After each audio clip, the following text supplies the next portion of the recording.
উচ্ছেদ ঘিরে উত্তপ্ত বর্ধমান স্টেশন। গতকাল গভীর রাতে স্টেশনে উচ্ছেদ অভিযান, প্ল্যাটফর্মের অস্থায়ী দোকান উচ্ছেদ আরপিএফ এর। আর উচ্ছেদ অভিযান ঘিরে রীতিমতো উত্তেজনা ছড়ায়। উচ্ছেদে বাধা, রেল লাইনে বসে বিক্ষোভ। উচ্ছেদ ঘিরে উত্তপ্ত বর্ধমান স্টেশন। গতকাল গভীর রাতে স্টেশনে উচ্ছেদ অভিযান চলে। আমাদের সঙ্গে রয়েছেন প্রতিনিধি শরদেন্দু। শরদেন্দু, গতকাল রাত থেকে রীতিমতো উত্তেজনা, তবে আজ সকাল থেকে সেখানকার কিরকম ছবি এবং তারা কি দাবি করছেন মূলত?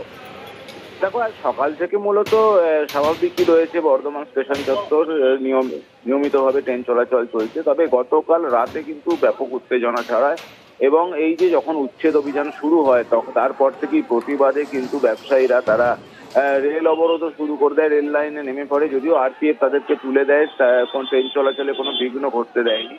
এই যে ব্যবসায়ীদের বক্তব্য, তারা দীর্ঘদিন ধরেই প্ল্যাটফর্মে তারা অস্থায়ী দোকান করে ব্যবসা চালাচ্ছেন এবং তাদের বক্তব্য যে তাদেরকে প্রতিশ্রুতিও দেওয়া হয়েছিল রেলে চাকরি দেওয়ার, কিন্তু সেই প্রতিশ্রুতি মান্যতা পায়নি।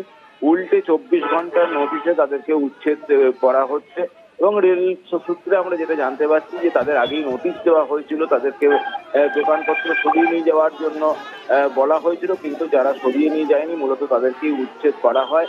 এবং যেটা হয় যে রাতভর এই উচ্ছেদ অভিযান চলে, বেশ কিছু দোকান ইতিমধ্যে সরিয়ে ফেলতেও সক্ষম হয়েছে আরপিএফ। ফলে এই ঘটনাটাকে কেন্দ্র করে কিন্তু একটা উত্তেজনার পরিস্থিতি তৈরি হয়। তবে আজ যাতে আবার নতুন করে ব্যবসায়ীরা কোনো বিক্ষোভ বা অবরোধ করতে না পারে, সেই জন্য প্ল্যাটফর্মে এখন বেশি সংখ্যায় আরপিএফ মোতায়েন রয়েছে।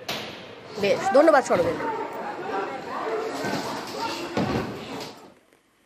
কোনো জানকারি দিইনি, আমরা রাত্রিরে ঘুমিয়েছিলাম, এটা হঠাৎ করে ভাঙতে লাগলো। না, আরপিএফরা আমাদের কোনো জানকারি দিইনি, না নোটিশ দিচ্ছে না কিছু দিচ্ছে।